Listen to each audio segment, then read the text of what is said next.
Donny, how long have you been weightlifting? About 8 years now. And how long have you been in California Strength? 2 years now. Yeah, you've been basically a founding member and Yeah, founding part of. I've helped put California Strength together around April of 2008, and it's turned out to be one of the best gyms in the country. And how do you think it's such a good gym?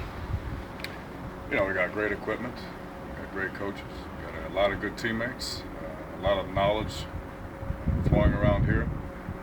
You know, the gentleman that I've trained with, and the gentleman that Max Ada's trained with, and Caleb Ward's trained with, Dave Spitz, you know, all that knowledge put together, I think we've pretty much figured out how to get to the top. It just takes a certain type of rugged individualism to go get it. Why did you take up weightlifting?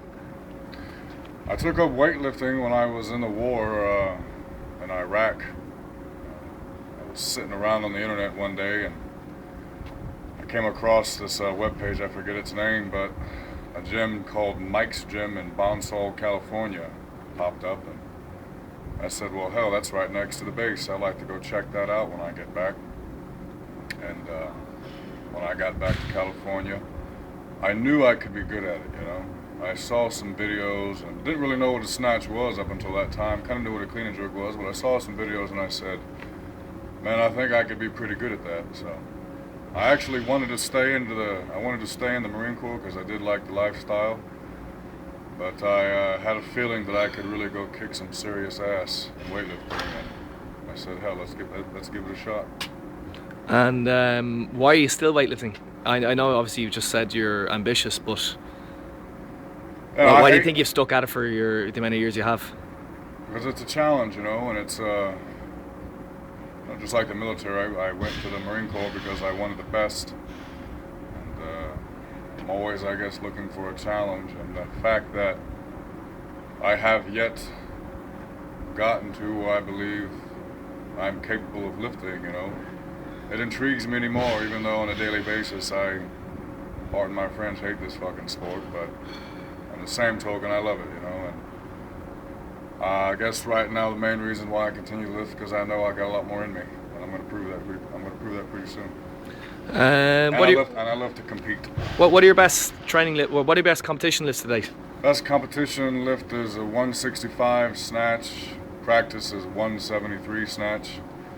Best competition clean and jerk is 205 clean and jerk, and practice is 210 clean and jerk. Someone just once told me that weightlifting was more of a journey of a state of mind than a physical journey. Would you agree or disagree with that? I think it's a combination of both. It's mental, physical, and spiritual, you know. If you're going to get to, I wrote in a blog before, I think, before you start this sport, you got to find out why you want to be strong. And if you already are strong, you got to ask yourself why. Your answers to those questions will determine how far you can go. But the main thing is you got to be a ferocious competitor.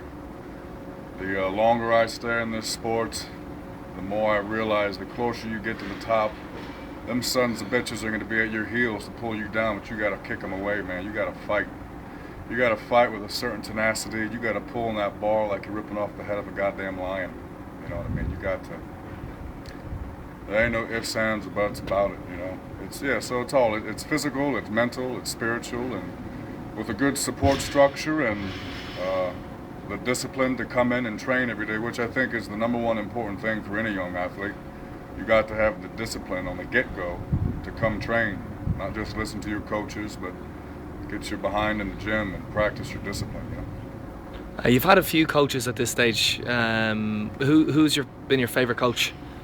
Well, Glenn's the gentleman that's basically taught me weightlifting. Mike Bergner gave me my warm welcome into the sport and was my first teacher, and that gentleman initially taught me how to do the lifts, and then Glenn, you know, he worked with Mike, and they both fostered a kind of training system that you know, helped me get to a world level.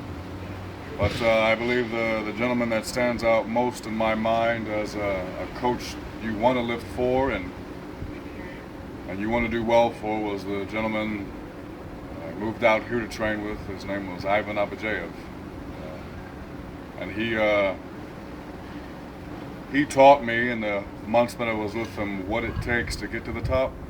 I was always wondering, if I'm going to do this, how do I get there? And how do I get to that level? How do I become the best? And working with him and how he trained me, I think I figured it out. And I'm pretty excited that I figured it out at my age, and I can now run with it and go prove it. You know. And what are the major things that Abajev taught you? Attack heavy weights every day. I do a lot of Bible reading, and I came across a verse in the Bible that kind of relates to this. It says, "A master is a person who lives without fear." And that applies to weightlifting and everything else in life. You know, if you're going to master your discipline, you must do it without fear. And Abajev taught me how to become fearless. Before that, you know, you'd work up to a heavy weight, you'd work back down for a couple doubles, or you'd work back down for a single, or, you know, you'd hit that big 200 and you were, hey, that's 200 I hit today, let's go ahead and save it for another day, you know. There was none of that with him, though. It was you go and attack that big weight, and even if you fail, you do it again. Even if you catch it on your toes and crunch them calves, you do it again. Even if it puts you on your ass and you fall on your back, you get back up and do it again. That's why pulls don't mean shit in this sport. Pulls don't mean a damn thing. You got to try. You got to pull, go under, and try. And the more you try and the more you fail, you'll get one of them. You'll get one. Take you a long damn time. It may take you a couple of years. But yeah, he mainly taught me how to become fearless, and taught me how to train. As far as if you train more than the next man, you got the God-given talent. And you like to eat, you're going to win. You know? Just to finish it off, Donny, do you have a funny Donny Shankle story? I got two of them for you. I won't tell the one about Thailand for that weightlifting world out there. They know what I mean. Sons of bitches. But I'll go ahead and give you two that Uncle told me. Uncle Ivan Abajev.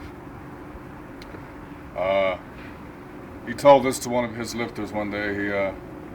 One of his lifters came in and he said, Stashi, Bulgarian for teacher. He said, Stashi, I'm really sore. You know, I'm sore everywhere. I don't know if I can train today. Uncle looked at him and said, yes, my friend, you're a weightlifter. You are sore. If you were a faggot, your butt would be sore. You know? And then the other one, that's a good story. That's okay. And then the other one was, you know, I was like, damn, we go maximum every day in this gym, you know, with Uncle. Every day was Monday, Tuesday, Wednesday, Thursday, Friday, Saturday, and then we even left on Sunday, but we went maximum every day. And I said, Uncle, Stashi, why do we go maximum every day? Why? When we take a light day, you know, speed, rest. He says, rabbit and the wolf, okay? If the rabbit doesn't run maximum from the wolf every day, if the rabbit decides to go 85, 90% running from the wolf, what's going to happen? I said, the wolf's going to get him.